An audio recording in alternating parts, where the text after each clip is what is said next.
అసలిదేంటండి ఇది? 15 ఏళ్ల వైభవ్ సూర్యవంశీ మ్యాచ్ అయిపోయాక ఎదుటి బౌలర్‌ని వెళ్లి తోసేశాడు. అసలంత కోపమెందుకొచ్చింది? బౌలర్ ఏదైనా అన్నాడా? లేక సూపర్ ఓవర్‌లో ఓడిపోయిన ఫ్రస్ట్రేషన్ బయటికొచ్చిందా? ఇంకా ఇంట్రెస్టింగ్ విషయం ఏంటంటే ఇండియా గెలవాల్సిన మ్యాచ్ అసలు సూపర్ ఓవర్ దాకా వెళ్లడమే ఒక పెద్ద story. 10 penalty runs, last over drama, చీకట్లో సూపర్ ఓవర్, చివరికి గ్రౌండ్‌లో గొడవ. మొత్తానికి నిన్న మ్యాచ్లో జరిగిన ఈ రచ్చ అంతా ఏంటో, అసలు ఎక్కడ మొదలై ఎక్కడికి వెళ్ళిందో క్లియర్గా తెలుసుకుందాం. Hey guys, welcome back to the సూసి మ్యాన్.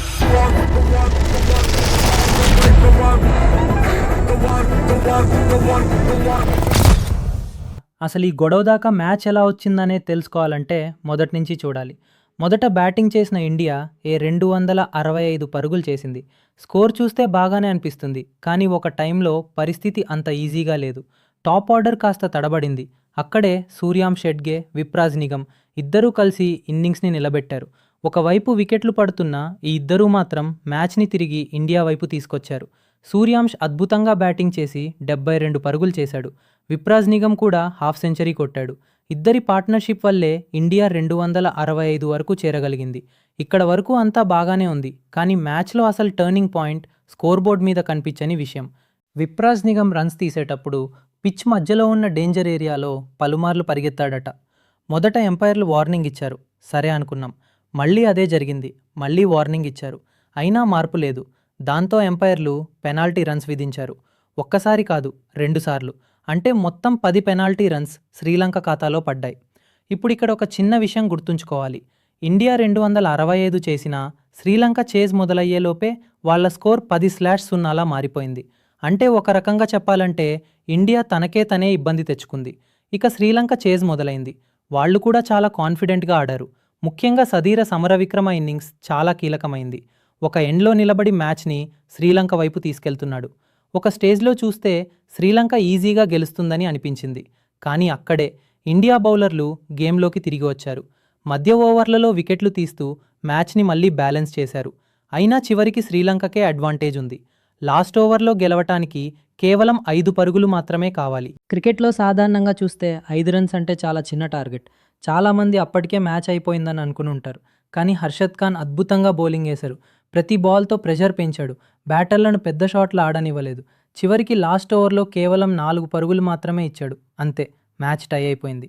ఇప్పుడు సూపర్ ఓవర్ వస్తుందని అందరూ అనుకున్నారు, కానీ అక్కడ కూడా చిన్న డ్రామా జరిగింది. ఎందుకంటే అప్పటికే సాయంత్రం అయిపోయింది, వెలుతురు తగ్గుతోంది. సూపర్ ఓవర్ ఆడించాలా వద్దా అన్న సందేహం ఏర్పడింది. కొంతసేపు చర్చలు జరిగాయి. ఇద్దరు టీంల కెప్టెన్లతో కూడా మాట్లాడారు. చివరికి సూపర్ ఓవర్ ఆడించాలని నిర్ణయించారు. అప్పటికే వాతావరణం కూడా కాస్త టెన్షన్గా మారిపోయింది. ఇక సూపర్ ఓవర్ మొదలైంది. మొదట శ్రీలంక బ్యాటింగ్ చేసింది. వాళ్ళు 15 పరుగులు చేశారు. అంటే ఇండియా గెలవాలంటే 16 పరుగులు కావాలి. క్రీజ్లోకి వచ్చిన వాళ్ళు సూర్యాంశ్ షెడ్గే, వైభవ్ సూర్యవంశీ. మ్యాచ్ అంతా బాగా ఆడిన సూర్యాంశ్ మీద కూడా అందరి ఆశలున్నాయి. కానీ ఈసారి పని కాలేదు. శ్రీలంక బౌలర్ చాలా కట్టుదిట్టంగా బౌలింగ్ వేశాడు.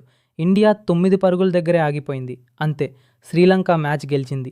ఇక్కడ వరకు అంతా క్రికెట్, గెలుపు ఓటములు కామన్. కానీ అసలు వార్తల్లోకి వచ్చిన విషయం ఆ తర్వాతే. ఇండియా బ్యాటర్లు వెనక్కి వెళ్తున్నారు, శ్రీలంక ప్లేయర్లు సెలబ్రేట్ చేస్తున్నారు.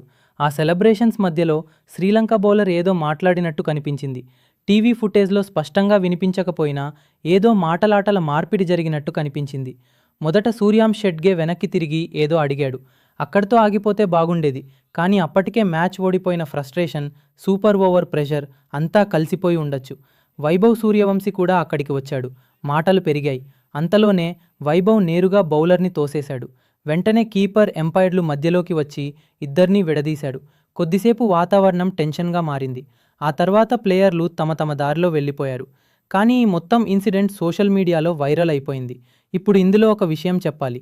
వైభవ్ వయసు కేవలం 15 సంవత్సరాలు. అంత చిన్న వయసులోనే హై ప్రెషర్ మ్యాచ్లు ఆడుతున్నాడు. అగ్రెషన్ ఉండటం తప్పు కాదు. అదే అగ్రెషన్ వల్లే చాలామంది ప్లేయర్లు పెద్ద స్థాయికి వెళ్ళారు. కానీ ఆ అగ్రెషన్ని ఎప్పుడు ఎలా చూపించాలి అనేదే ముఖ్యమైన విషయం. మైదానంలో ఉంటే అది ఎనర్జీగా పనిచేస్తుంది. మ్యాచ్ అయిపోయాక అదే బయటికి వస్తే వివాదంగా మారిపోతుంది. అయితే మరోవైపు బౌలర్ కూడా ఏదో కామెంట్ చేసినట్టే కనిపించింది. కాబట్టి తప్పు ఒక్కవైపే ఉంది అని చెప్పడం కూడా కష్టం.